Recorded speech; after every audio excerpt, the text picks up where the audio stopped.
mercado no puede tragar tanta gente, o sea, es que no puede acogerlo. 100.000, o sea, tienes que estar varios años tocando en la banda, tocando todas las procesiones, para poder pagártelo solo con ese dinero. Me gustó mucho, el problema es que no tenía vida, yo diría que se puede malvivir. Hola y bienvenidos al podcast El Mundo Profesional, el podcast donde hablamos con personas como tú y como yo sobre su vida laboral para aprender un poquito más sobre sus vivencias y las lecciones que han aprendido. Hoy tengo a un invitado muy especial que es José Manuel Cuadrado. Bienvenido. Muchas gracias. Yo me llamo Elena Saldaña y nos conocimos porque él es muy amigo de mi pareja. Así que, bueno, lo he invitado hoy para que nos cuente un poquito más sobre su vida laboral. Él ha sido músico durante muchísimos años y ahora se dedica a la programación. Así que, bueno, a mí me gusta empezar preguntando un poco sobre ti. ¿Cómo te defines tú a ti mismo? ¿Qué edad tienes? ¿De dónde eres? ¿Qué te gusta hacer en tu tiempo libre? Pues soy de Sevilla, tengo 32 años y yo cuando hablo de mi profesión, actualmente sigo diciendo que soy en parte músico, pero ya soy programador, sobre todo, que es en lo que baso mi salario normalmente ya. Uh-huh. ¿Y cómo te definirías fuera del trabajo? ¿Cómo eres? ¿Qué te gusta hacer? Soy una persona que necesita estar siempre haciendo cosas. Estoy acostumbrado siempre a estar de un lado para otro, así que me gusta mucho salir a la calle, dar paseos, quedar con mis amigos. No me gusta mucho la tele, me gusta el silencio en el sentido de que me gusta no escuchar música y me considero muy extrovertido y con ganas de aprender siempre. Y bueno, para empezar un poco a hablar sobre tu vida profesional, yo siempre pregunto, como primera pregunta, ¿qué querías ser tú de pequeño? Pues de pequeño, si de pequeño entendemos cuando tienes que elegir ya la universidad. Bueno, sí, o de pequeño, bueno, más bien de pequeño, en plan, cuando te preguntan a ti tus padres qué querías ser de mayor. Bueno, pues yo te voy a decir una anécdota que me vestí en la guardería de cardenal. ¿Cómo? De cardenal de la iglesia. Pero, ¿y esa inspiración cómo te vino? No sé, supongo que alguien que tiene poder. Qué fuerte. ¿Y cómo pasaste de cardenal a qué hiciste en la universidad? ¿Qué pasó desde ahí? Básicamente yo estudié siempre en el colegio del barrio, en el instituto del barrio. Cuando yo era pequeño ya me quería meter al conservatorio, mis padres fueron un poco reticentes al principio, tardé un año más de lo normal, normalmente se entra con 8 años. Y yo quería coger, fíjate, clarinete. Ajá. Y el niño de antes me quitó el clarinete. ¿Y por qué clarinete? Pues creo que porque me gustaban mucho las bandas. Mis padres siempre me han llevado a cosas de Semana Santa, que en Sevilla hay mucho jaleo en esto. Sales cualquier fin de semana y te encuentras una banda, un paso. Y el clarinete es lo que más abunda en las bandas de palio. Wow. Y no pude. Así que las siguientes opciones, me acuerdo, eran la trompeta, la flauta de pico, porque me gustaba el colegio, y el oboe. Y mi padre rechazaba porque no fuera el oboe, porque era el instrumento más caro. Ostras. Y cogí el oboe. Papá, lo siento.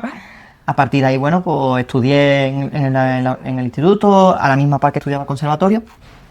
Yo quería estudiar matemáticas o historia, pero yo me sentí presionado en parte para estudiar ingeniería industrial. ¿Presionado por qué? Por mis padres, sí, el entorno, tal. Yo soy egoísta, pero de música antigua, que nosotros hacemos música con criterios históricamente informados. No es el típico oboe moderno, orquesta moderna, tal. Cogemos instrumentos, copias de los originales, depende del periodo, ¿no? No es como un oboe de 1720 que un oboe de 1780, música barroca, música clásica. Y yo me sentí muy inclinado por eso desde que tenía 16 años. Pero me metí aquí en ingeniería, después hice oboe moderno. O sea, pero te metiste en ingeniería en la carrera, hacer la carrera y a la par... Sí, estaba haciendo conservatorio, que eso lo hace mucha gente. Se puede hacer, pero al final no te centras en ni uno ni en la otra. O sea, al final hay que poner el focus en algo porque la música requiere mucho sacrificio, mucho estudio. Una música no es, vienes aquí, te entra la inspiración y tocas algo. La música son horas de estudio metódico. Y eso requiere mucho tiempo y mucha dedicación y disciplina, porque yo no salía entre semanas, ¿no? Pero, ¿y requería tantas horas porque estabas haciendo también la universidad por la mañana? No, la música requiere muchas horas. Sí. Y claro, al requerir tantas horas, también la universidad te quitaba el tiempo de por la mañana. Ostras. Y entonces tú, desde un primer momento, cuando a ti y tus padres te dijeron que querían que hicieras ingeniería, tú dijiste, yo en realidad lo que quiero hacer es el oboe. No tanto, no, ahí había una cosa de no sé si seguir, no sé si no seguir. Llegaba mi profesor un día fatal, llorando de que no sabía qué hacer, porque estaba mal psicológicamente triste. Y no conozco muchos músicos que conozco han llorado con sus profesores de lo mal que se sentían, de problemas de decir qué hago, sigo, no sigo. Eso lo he vivido ya, mucha gente me lo ha contado. Wow. Y al final, bueno, fui a un curso en Javea, en Valencia, conocí a una chavala, esa chavala me animó a irme a La Haya, que era uno de los centros neurálgicos de música antigua, y me fui a Holanda sin haber acabado ya aquí al principio de la carrera. Sí, ¿en Sí. qué año la dejaste? En tercero. En tercero. De 5. De 4. ¡Wow! Pero tampoco soy el primero que ha escuchado eso, que hace eso. Porque al final, mi carrera de ingeniería, aunque termines la ingeniería, no sirve de nada. No puedes firmar proyectos. Sí. Necesitas el máster habilitante. Entonces, actualmente, gracias a Dios, que me dedico a la informática, mis compañeros no son ingenieros. Mis compañeros han estudiado otras cosas, no una carrera siquiera, y al final lo que buscan es que salga el trabajo. No necesitamos firmar nada. ¿Y cómo te sentiste al dejar la carrera y perseguir? O sea, ¿tú tenías claro que era tu sueño? Miedo, porque al principio no sabía yo si, pero aliviado un poco.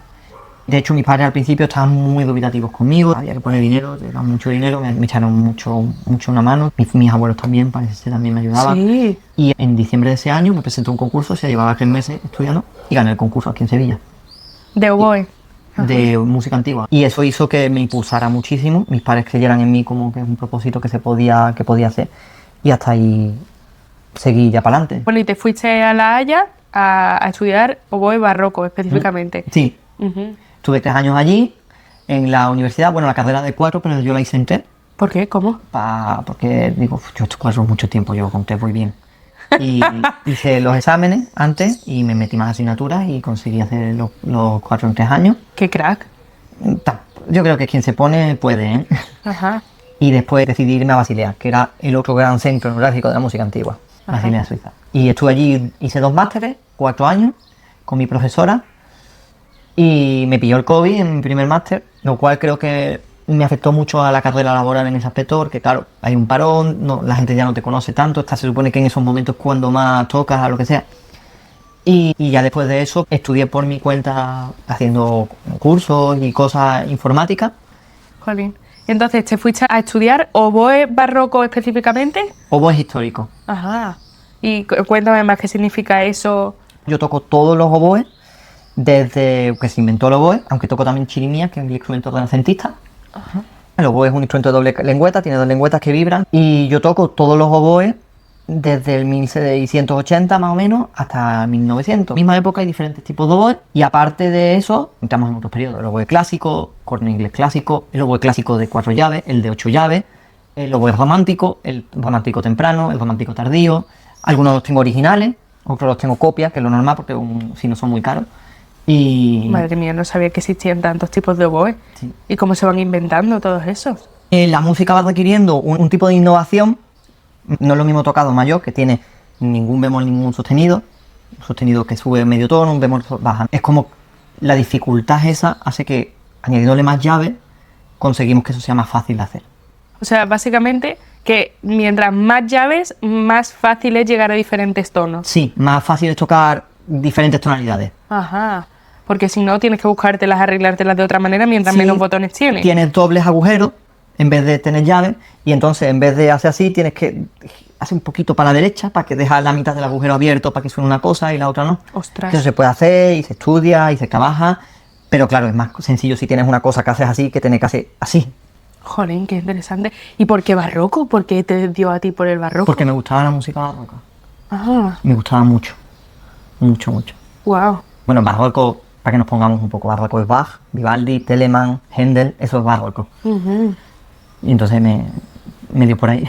Entonces tú empezaste con oboe clásico y después... Digamos, yo actualmente una persona diría siempre clásico, ¿no? Incluso de las orquestas. Nosotros lo llamamos moderno, porque Ajá. es que son modernos, porque para mí el clásico es el oboe del clasicismo, que es de 1750 a 1800. Vale.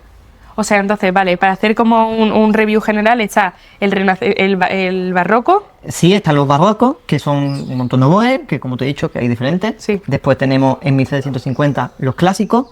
Cuando decimos, esto es como la historia, ¿no? La historia no llega a 1750 y dice, ya estamos en el clasicismo, o llegamos hacia la Revolución Francesa y decimos, ya nos pasa la edad moderna, estamos en la contemporánea. No, las cosas se van haciendo.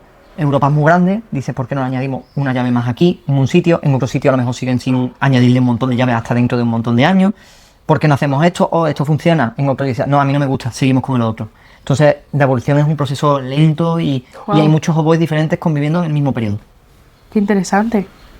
Wow, entonces, barroco, clásico Clasicismo y ya y los románticos. Ah, wow. Que claro, está el prerromántico, el romántico y pleno, cada uno es un oboe diferente porque, claro, en 100 años que pasan, de 1800 a 1900, hay una revolución tecnológica, podríamos decir, y empiezan a haber muchos oboes, como más llaves, se le van introduciendo muchos cambios muy rápido. Jolín, wow.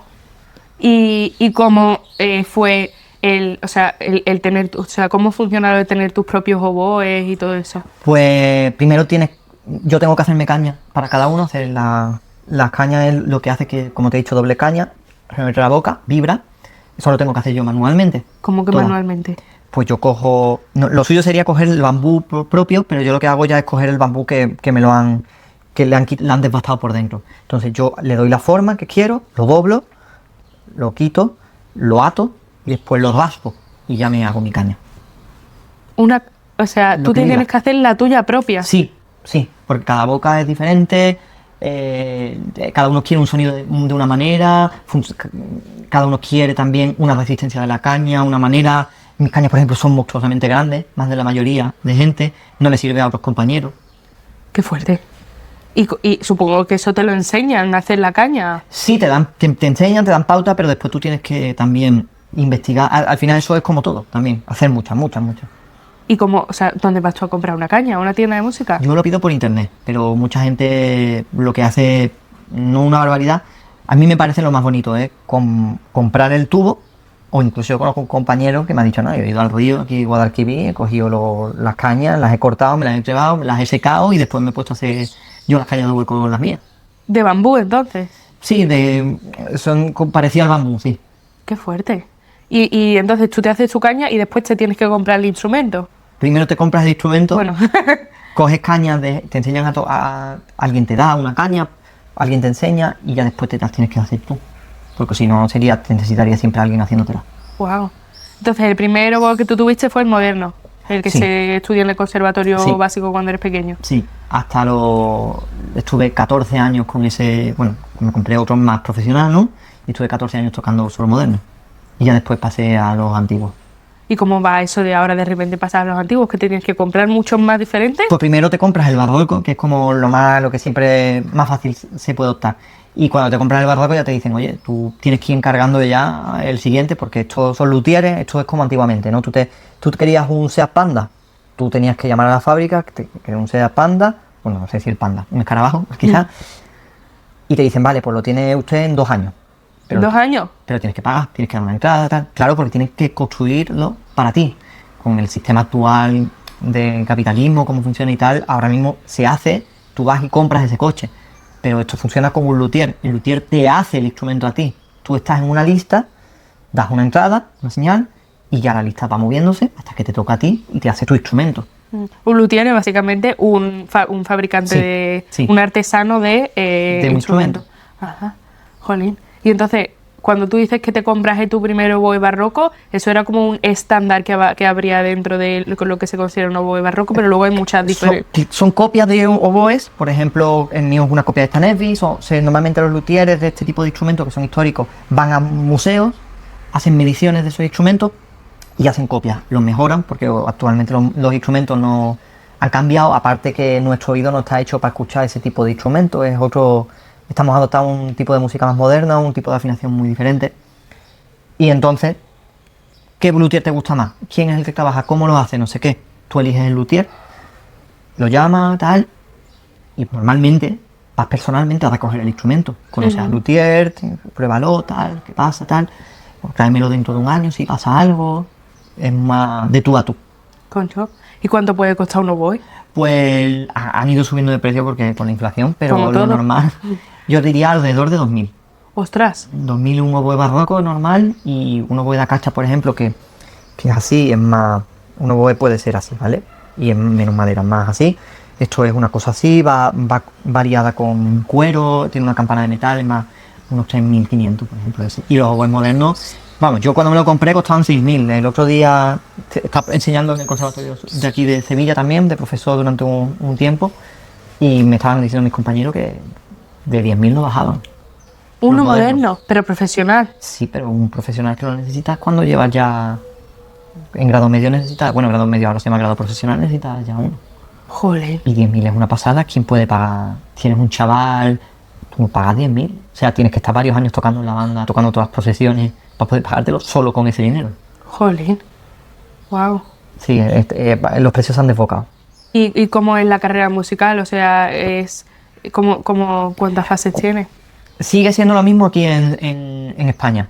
Son 4 años de enseñanzas elementales y entras en enseñanzas profesionales, que son 6 años. Wow. Y ya después de eso pasas se supone que lo normal es a los 18 porque entras a los 8 a enseñanzas superiores, que sería la universidad. En España no está regulado como universidad esto, entonces está ahí en un limbo legal. Cuenta como un título universitario, pero no es un título universitario. Entonces son otros 4 años, se supone que tienes que tocar el oboe con un nivel muy bueno para dártelo. El problema también en España es que hay muchos conservatorios. Solo en Andalucía creo que hay 5 superiores. Primero, si quieres que la gente vaya, tú no puedes estar cargándote a todo el mundo. Puedes cargártelo, o sea, sería lo lógico, ¿no? Cargártelo, suspenderlo, ¿no? Sí, pero la realidad es que si te cargas a todo el mundo te quedas sin alumnos. Y si te quedas sin alumnos te pueden ir cerrando los centros. Y lo segundo es que el mercado laboral no está preparado. O sea, no está preparado ni va a echarlo en su vida para que haya tanta gente saliendo de esos centros. O sea, solamente en oboes modernos. En Andalucía podrían salir alrededor, en su momento, no sé ahora, unos 12 oboístas modernos, todos los años. Todos los años. Súmale a eso todos los de España, súmale a eso todos los de Europa. ¿Cuántas orquestas tiene que haber para coger a eso? No solo orquestas, ¿vale? Que aunque no se dedican a orquestas, profesora y tal. El mercado no puede tragar tanta gente, o sea, es que no puede acogerlo. Y de eso estamos hablando ya nivel universitario, o sea, Estamos más allá del profesional. Estamos hablando que sales que te has pegado 14 años estudiando solo esto y sales con tu título. Uf. ¿Y eso tú lo estuviste haciendo a la vez que ingeniería? Sí. Madre mía. El instituto, obviamente, o el colegio. Madre mía. ¿Cómo sacabas ganas? A veces no tenía.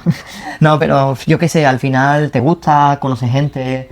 La música además es una cosa creo que es muy vocacional. Y ahora vamos ahí a un poquito la chicha de se puede vivir del oboe, se puede ganar dinero, se puede tener una carrera de eso. Cuéntame.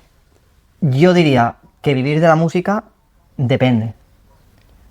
De música antigua, excepto alguna cosa así muy específica porque siempre hay alguien que se sale un poco de la norma y tal, yo diría que se puede malvivir.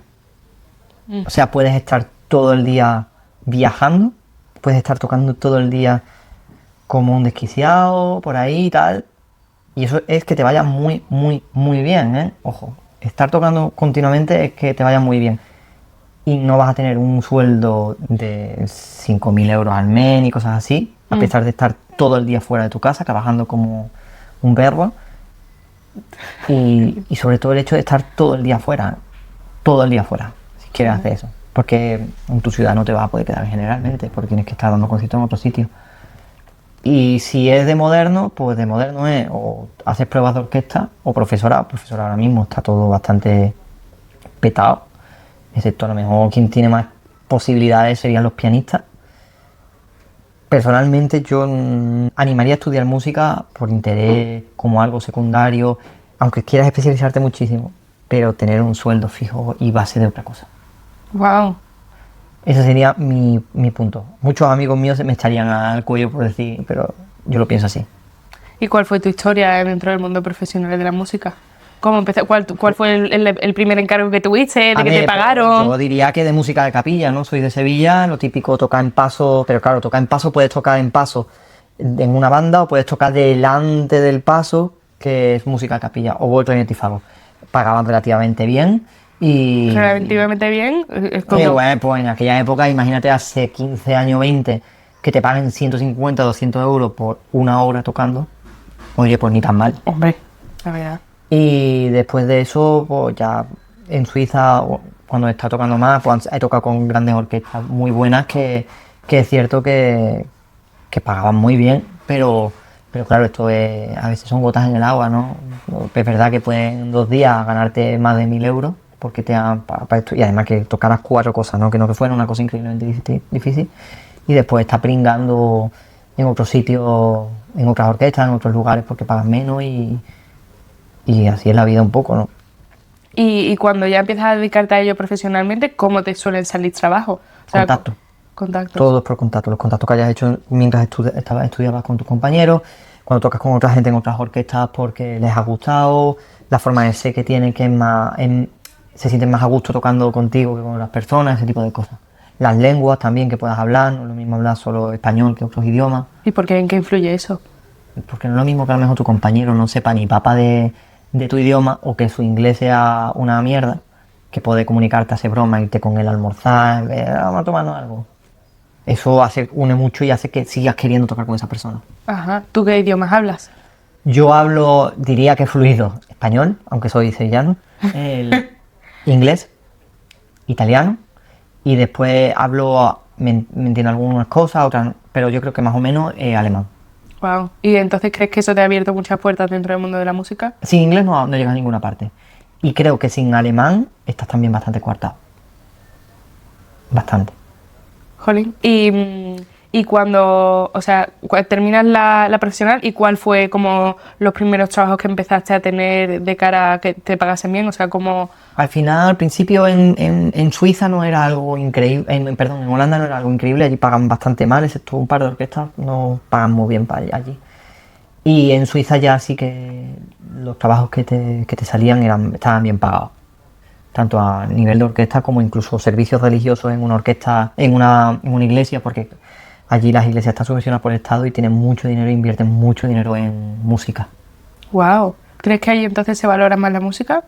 Sí, mucho. Solamente Basilea, podríamos decir, es una ciudad de 160.000, 180.000 habitantes y yo no sé cuántos conciertos hay al día allí, es una auténtica barbaridad. Jolín. ¿Y son específicamente de música barroca? Hay de todo, pero encima en música antigua hay muchísimo. Y es que este domingo estuve tocando un servicio, porque un amigo mío es el organista de esa iglesia, es una de las iglesias que tiene más dinero allí de Suiza, y estuve tocando, y es que claro, te encuentras a gente en la orquesta que hay gente que son top mundiales de tocar eso.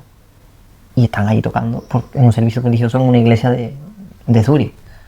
Jolín. ¿Y alguna anécdota de cosas que te hayan pasado en servicios o sitios a los que hayas ido y hayas dicho qué pasa, que estoy aquí? Tocando me han pasado, a mí, si dijera mientras toco, yo he visto, creo que medio desmayarme en medio de un concierto que tuvieron que darme una chocolatina en el intermedio, una Pasión San Mateo en la KKL de Lucerna, además con un buen grupo, estaba sustituyendo yo a mi profesora. ¿Y qué te pasó? Que había comido poco. Y después ya cosas de tener que amenazar a gente, pues o me pagas o llamo o voy a tener que enviar un mensaje a Cultura, al estado de Renania-Westfalia del Norte, que no me estás pagando y quedarme tirado, después de quedarme tirado en lugares lo he hecho un montón de veces. Me he quedado tirado en la estación de Karlsruhe, por ejemplo, a las 3 de la mañana porque había una huelga de trenes, tenía que ir a una boda al día siguiente y estar 4 horas en una estación de trenes que estaba cerrada así, con gente rarísima. Me acuerdo, había uno en silla de ruedas que hacía como así, que creo que tardó 2 horas en dar la vuelta simplemente a pasar, que era un mal rollo aquello, sin batería, así por la noche, quedarme a dormir muchas veces dentro del aeropuerto de Barcelona, además que ya sé las mejores zonas, en su momento ya me las sabía, donde dormir y no dormir e ir directamente a conciertos, a tocar. Madre mía. ¿Pero no te pagan los hoteles o cómo funciona Normalmente, eso? si es una buena orquesta, te suele pagar hoteles y viajes, pero el resto de cosas es más tipo bolos.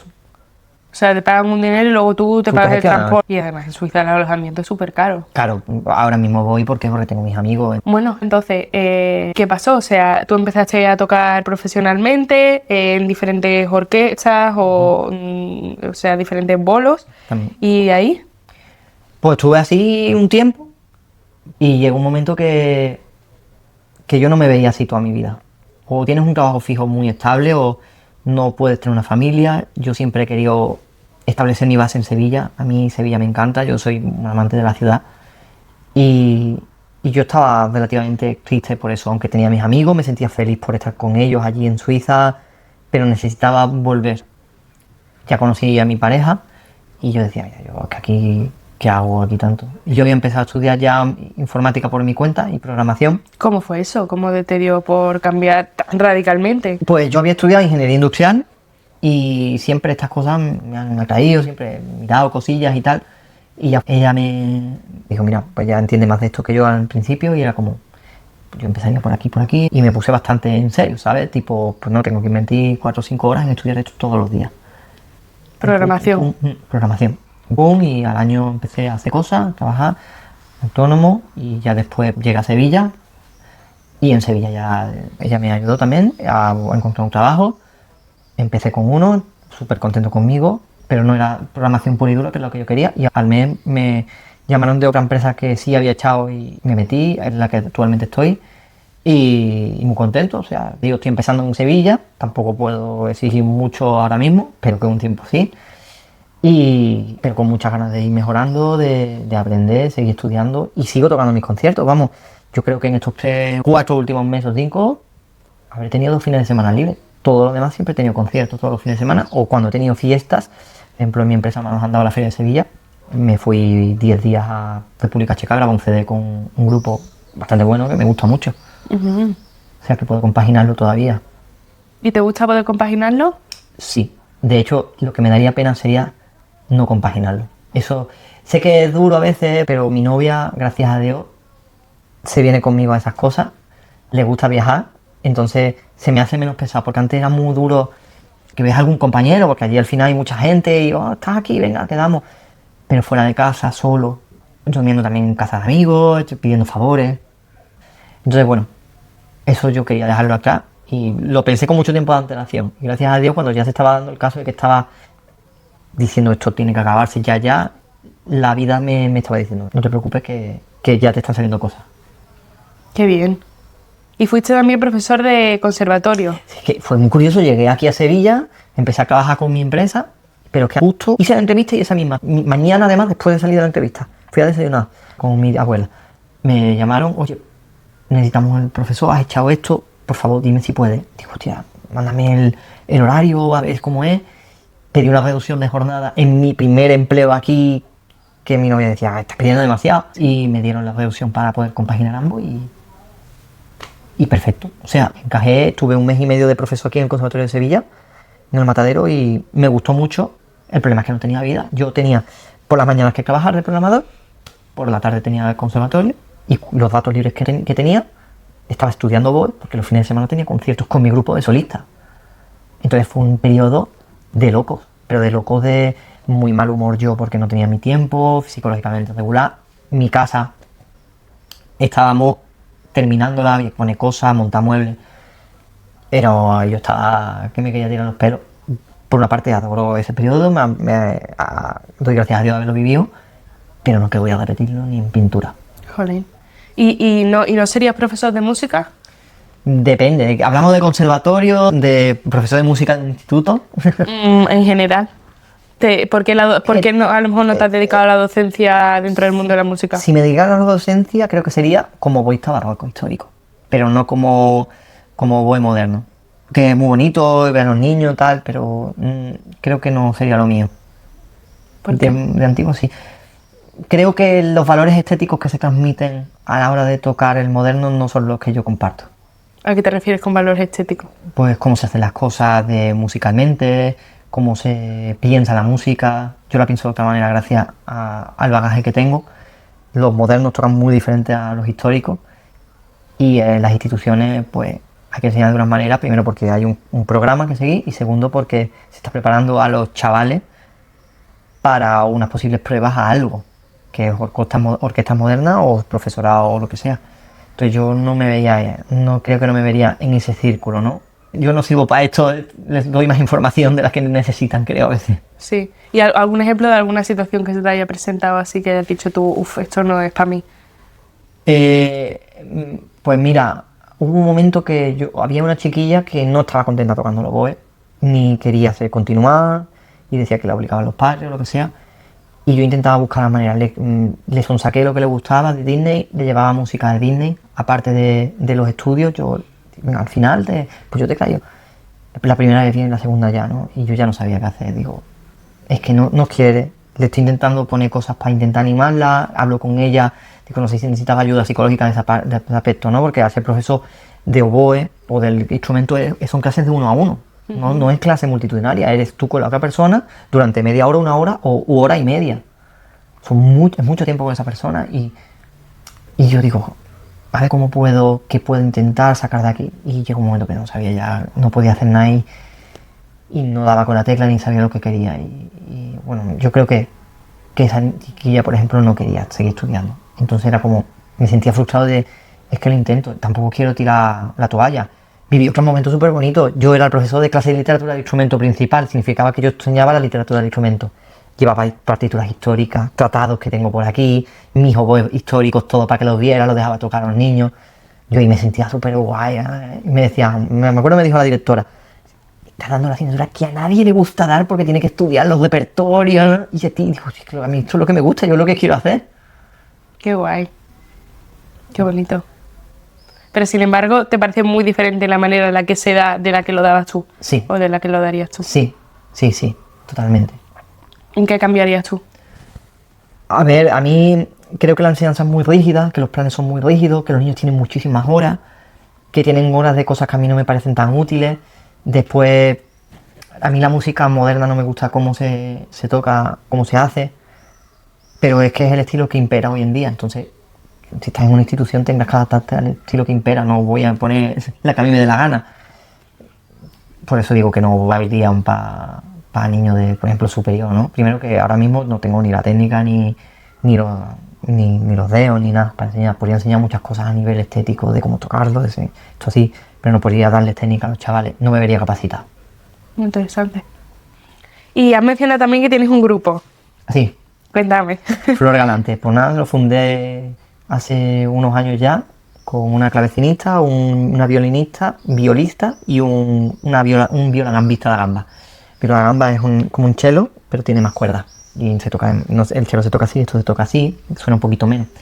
Tocamos música galante, que es música especializada en el periodo de segunda mitad del siglo XVIII, más o menos 1750, en Berlín. Y ese es como nuestro objetivo principal, interpretar bien esa música.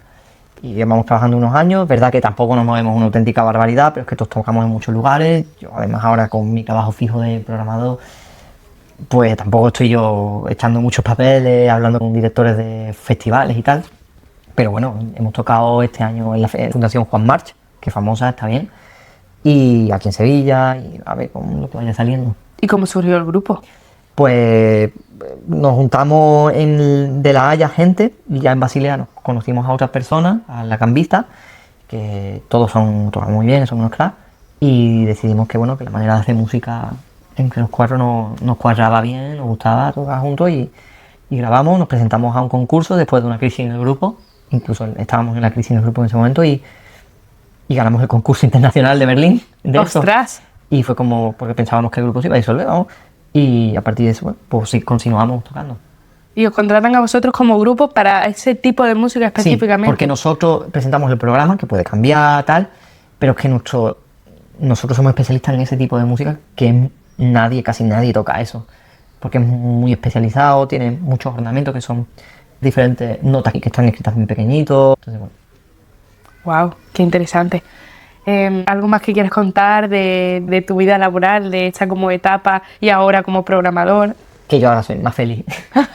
Soy más feliz, tengo mis conciertos, estoy contento, vivo en la ciudad donde quería, vivo con la persona con la que quiero vivir y con perspectiva de mejorar laboralmente. Es cierto que tocando se puede mejorar laboralmente y tal, pero va mucho por contacto y cosas de esto. En lo que yo estoy trabajando actualmente es progresivo, ¿no? Eres junior, eres mid, eres senior, la curva de sueldo es diferente y con perspectiva de una estabilidad, porque yo quiero tener niños, que también se puede tener niños siendo músico, no voy a decir que no y tal, pero me resulta más fácil conciliar toda la vida que yo quiero, que es ver a mi familia y tal. ¿Y te gusta la programación en general? Me gusta mucho y además el problema es es inabarcable. Si nos da lista, la programación es algo inabarcable, nunca vas a saber todo, de todo es imposible. Entonces siempre hay flancos abiertos. Si te interesa alguna vez meterte en eso, pues te metes y te empiezas a estudiar, te lees la documentación, empiezas a probar. Entonces siempre es un campo de prueba, siempre hay cosas que estudiar y descubrir.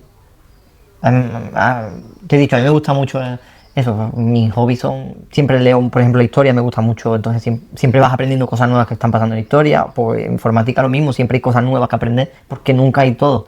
La música también es así, ojo, en la música nunca vas a dejar de aprender.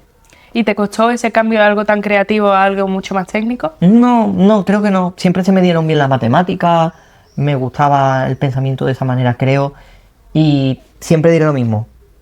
A todo se puede dedicar todo el mundo, con esfuerzo, La música, no, es que yo no tengo oído. Y yo, eso se trabaja, todo se trabaja. La música es estudio y disciplina. Hay gente que tiene facilidad, que a lo mejor algo que aprendes en una hora una persona, la aprende otra en 2, pero lo aprende y lo lleva al ejercicio. Y creo que la informática es lo mismo. Y creo que casi cualquier trabajo es así. ¿Tú dirías que tú tienes una facilidad para la música? Pues supongo que sí. Supongo que sí, que gracias a Dios tengo esa facilidad. Igual que no tengo facilidad en, si te lo digo sinceramente, yo los idiomas siempre he sido un sote. Pero como me está pegando tortas por tener que hablarlo con gente, pues al final los aprendo. Bueno, ahora vamos a entrar un poquito en chicha en, bueno, este cambio, cuánto dinero se gana y todo eso. Entonces, mi pregunta sería, si la media anual española se supone que está aproximadamente unos 27.000 euros brutos anuales, ¿cómo te consideras que estás tú? ¿Muy por debajo, más o menos, por encima, muy por encima? Yo estoy por encima de la media actual. ¿Y eso sería combinando un poco el tema de la programación con conciertos? Sí, actualmente sí, porque primero que creo que negocié mal porque acababa de llegar a España, tampoco sabía cómo se manejan los sueldos aquí, ¿no? En Suiza sí, pero aquí ni idea. Entonces creo que negocié mal y también que me tomaron como super junior, becario básicamente, Entonces, bueno, pues espero en septiembre, solo con mi trabajo normal, llegar a la media, pero aparte de eso yo tengo mis conciertos. Entonces espero estar muy por encima de eso gracias a los conciertos. Si no, pues, sí que veo una progresión en este campo alta. Normalmente creo que los trabajos se hacen las revisiones de sueldo y de contrato cada año. En mi sector se hace cada 6 meses. Mira qué bien. Hombre, la verdad es que... ¿Y tú crees que en el mundo de la programación es una amenaza el tema del ChatGPT? Es una amenaza cuando empiezas. O sea, lo que te quita es lo del principio, ¿sabes? Una vez que sabes, tú eso no lo puedes quitar con gente que sabe ChatGPT. Entonces, creo que va a costar a la gente para empezar a trabajar. Esto va a hacer que sea más difícil para la gente empezar. Pero después, una vez que ya has pasado el filtro, para adelante. Qué bien. Vale, mi siguiente pregunta con respecto al dinero es, ¿ahorras? Sí, actualmente creo que ahorro, bueno, relativamente, ¿no? Porque acabo de comprarme la casa y es que hemos tenido que cambiar. La casa básicamente la hemos tirado entera abajo y hemos reconstruido la casa. Entonces eso ha hecho que hayamos gastado mucho dinero y se puede ahorrar relativamente, porque siempre que ahorrar al final tienes que gastar, yo qué sé, pues ahora las ventanas, que es uno de los grandes gastos, ¿no? Falta esto, al final siempre creo que hay algo, pero se puede ahorrar si quieres. Bueno, claro, mi siguiente pregunta era si tenías una casa en propiedad. Acabo hace poco. Vale, pues yo tengo unas preguntas así rápidas express que te quería preguntar. ¿Cuál es el trabajo que más te gustó? Hombre, pues yo creo que lo que más te gusta es cuando toco, pero con mis amigos. Eso es lo más bonito. Estás con tus colegas tocando, sabes que estás trabajando por un sueldo, por supuesto, pero estás haciendo algo todos juntos y tal. Mira que la programación también me lo paso muy bien con mis compañeros, tal, estamos en llamadas, te hacemos broma, pero es una forma diferente, una conexión diferente. Muy interesante. ¿El trabajo más estresante? Lo más estresante, las grabaciones son muy estresantes cuando tienes que grabar música. A veces te sientes con el agua al cuello, que te están, porque es que tenemos este tiempo y tiene que ser en este tiempo, si no, pues nos tenemos que encajar a las 12 o 1 o 2 de la mañana. Y también cuando el primer trabajo que tuve aquí en España de programación fue de jefe, y hubo un momento que me sentía muy estresado de que me sentía que tenía que manejar a ver qué pasaba y acababa de llegar a la empresa, entonces bueno, era un poco estresante. Pero bien, ¿eh? Sí. O sea, estresante no significa que te traten mal o lo que sea, sino sentir esa presión. ¿El trabajo mejor pagado? El trabajo mejor pagado yo diría que fue tocar con la Bach Stiftung, que es una que está grabando toda la obra de Bach, y toqué 2 días. 2 días en los que toqué muy poco, pero muy poco. Toqué el ensayo, un poquito, el concierto, y después el concierto, y antes del concierto un poquito. Yo creo que no llegaría a 2 horas lo que toqué. Y me dieron 1000 y pico euros. Toma ya, por 2 días. Y me pagaron el hotel y el viaje Jolín. En Suiza, que fue mucho dinero. Jolín. ¿Y por qué no se te dan más oportunidades así? Es muy raro entonces que se dé esa. Se pueden dar o lo que sea, pero al final, como te he dicho, va por contacto. El COVID hizo mucho en esa época. Era como, parece que sí, parece que no, te van a llamar de tal, no te llaman. se cortó ahí. Después me han llamado de lugares, yo sigo tocando, por ejemplo, con las Hofkapelle en Múnich, toco bastante, me siguen llamando y me pagan el viaje y el alojamiento. Ahora me han llamado otra vez de Suiza, en República Checa también. La Orquesta Barroca aquí de Sevilla me llama de vez en cuando también. Al final por contacto, pero como cada vez hay más gente, como te he dicho, de música antigua cada vez hay más departamentos. De los conservatorios cada vez sale más gente tocando voz histórico. El mercado da para lo que da. Totalmente. ¿Es mejor trabajar solo o en equipo? Yo soy una persona muy solitaria en ese aspecto. Me gusta mucho hacer cosas solo. Pero en música obviamente siempre tienes que estar en equipo. Y en informática, como hay un 50-50, porque a veces tienes los proyectos con compañeros, pero tú estás en tus cosas. Y después te pones de acuerdo con el otro, ¿no? Porque estáis en un mismo proyecto. Pero pasas mucho tiempo haciendo tus cosas solo. Y eso me gusta también. Pues sí, muy importante. Bueno, llegamos a las preguntas finales. Preguntas de reflexión. Vale. Y esto es una pregunta que además me parece muy interesante para hacerte a ti. ¿Qué es más importante para llegar lejos en la vida laboral? ¿Los contactos o el trabajo duro? Sin el trabajo duro, muchas veces no tienen los contactos. Pero hay gente que tiene trabajo solamente por contacto y sin tener tanto trabajo duro. Al menos yo he visto eso. En el mundo de música antigua y tal, he visto gente que a mí no me parecía que fuera... Y ahí estaban. Y he visto otra gente que ha trabajado duro, muy bien, y no se la ha valorado tanto. En la vida. Entonces, si tuvieras que elegir uno, ¿cuál elegirías? Contacto. Pero yo soy más partidario del trabajo duro. O sea, que tú eres más partidario del trabajo duro, pero que eres consciente de que los contactos en realidad te impulsan mucho más. Sí. Pero la autosatisfacción del trabajo bien hecho es diferente. Sí, señor. Al menos para mí. Un objetivo que tengas de cara al futuro. ¿Hablamos laboralmente? Laboralmente, sí. Pues situarme en la franja salarial que yo quiero y seguir tocando. O sea, no me gustaría dejar esa faceta de mi vida, pero en informática seguir creciendo y situarme en lo que yo quiero. Pues mínimo 3.000 netos, de ahí para arriba.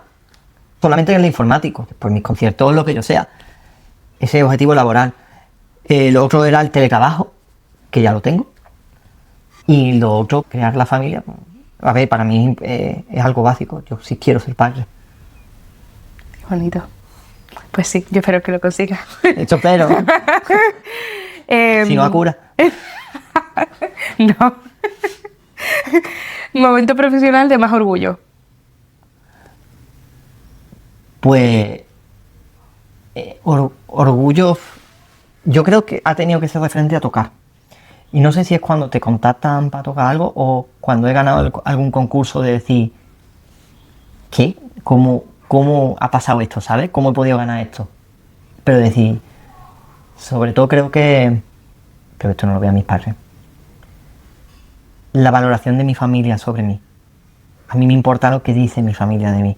Entonces que mi familia se sienta orgullosa de mí por algo que he hecho, para mí eso es importante y es lo que me hace también sentirme orgulloso. Mis padres han sido siempre muy duros conmigo, ¿eh? En temas de estudio y tal. ¿Y tienes algún recuerdo especial que hayas dicho tú que has tocado delante de tus padres o algo y que te hayan dicho qué bonito, qué orgulloso estamos de ti? Sí, y de llorar a gente cuando he tocado, porque recordaba a familiares que le hubiese gustado estar ahí, o yo terminar de tocar y echarme a llorar después de que haya sido tan especial lo que hemos tocado. Eso ha sido, sí. Aquí en Sevilla el primer concierto que dimos con mi grupo, con una cantante además, con mi amiga, eso fue, yo terminé el concierto, terminamos un área que era preciosa y me eché a llorar después cuando me salí y me imaginé porque no estaba mi abuela ya y me hubiese gustado ver, y saber que estaban allí mi familia, mis amigos escuchándome, eso fue muy bonito. Qué bonito, qué guay. Bueno, cuando eres la música por vocación y además lo ves que la gente que te quiere lo aprecia. Eso fue guay. Qué bonito. Una decisión profesional de la que te alegras y otra de la que no. Me alegro de haber cambiado a informática con un tiempo de antelación y no me alegro, podríamos decir, de los estudios, ¿no? Si podríamos entrar dentro de profesional estudio o hablamos solamente de cuando trabajas. No, lo que tú quieras. Pues yo diría A ver, si no hubiese estudiado música antigua cuando tenía 20 años, no lo hago de mayo en esos sitios de élite, ¿no? Porque al final he estudiado en sitios de élite que muy poca gente puede acceder. Por otra parte, si hubiese empezado a trabajar de informático antes, pues ahora mismo estaría de montarme el dólar.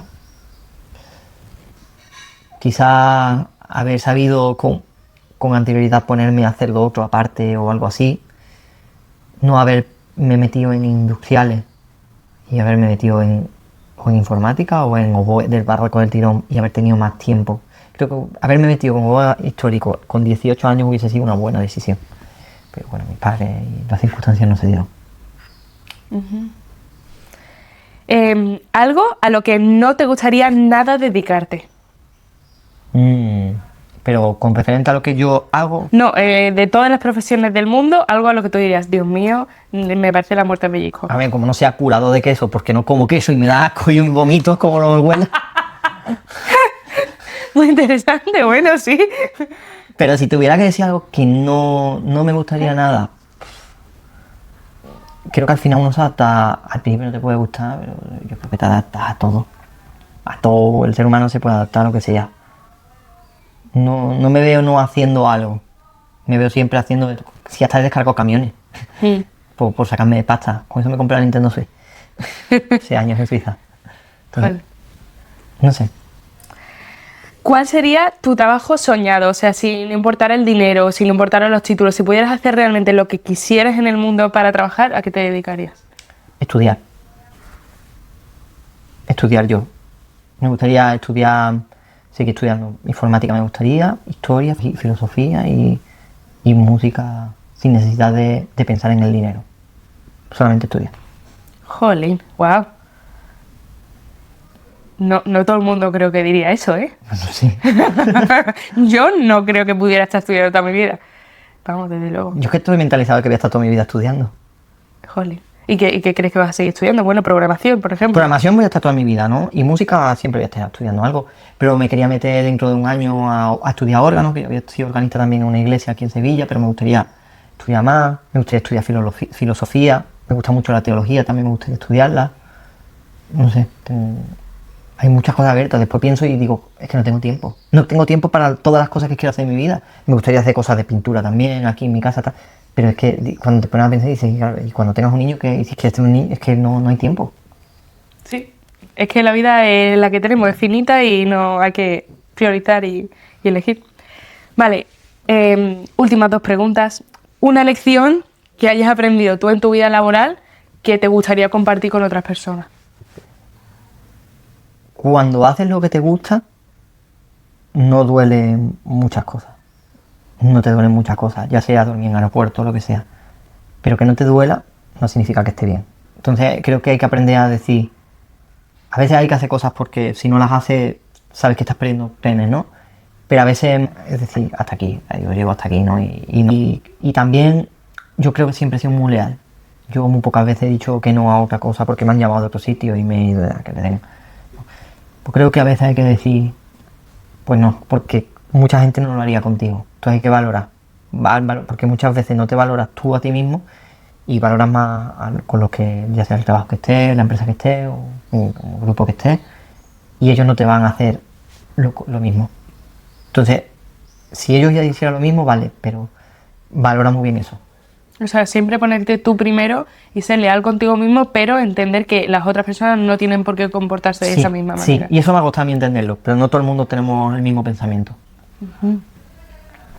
Jo, no lo había pensado nunca. Bueno, supongo que sí, pero... Pero es una lección jolín, que has aprendido tú con tu experiencia sí. Y desde luego con los episodios de podcast que llevo nunca me lo habían dicho. Cada persona me ha visto una lección diferente que me quedo a cuadro. Muy guay. Última pregunta. No sé cuál es. Un consejo que le darías a tu yo pequeño, a lo mejor el que estaba ahí vestido de cardenal o el que estaba en el conservatorio profesional. Un consejo que te darías a ti cuando eras pequeño sobre la carrera profesional que te va a acontecer. Sabiendo que puedo cambiar el futuro o que no. Sí, que le puedes influenciar. Estudia lo que te gusta y no pierdas el tiempo en las otras cosas. Focus. focus en lo que vayas a hacer.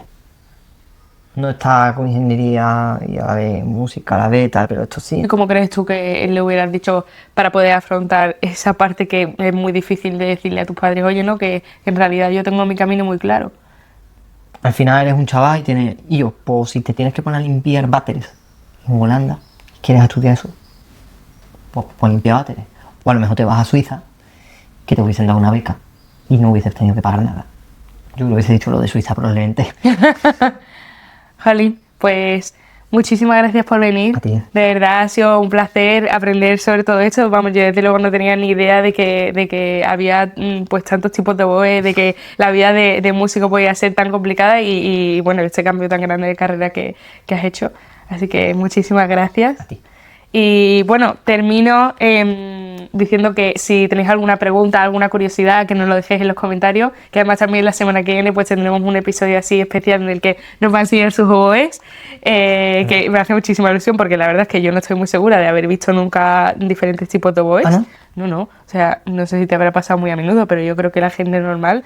Sí, es muy específico lo mío, porque quizás. Sí, y bueno, que la semana que viene tendremos otro episodio nuevo y que nos podéis encontrar en YouTube, en Apple Podcast, en Spotify y en las redes sociales. Así que muchísimas gracias y hasta luego. Hasta ahora. Chao.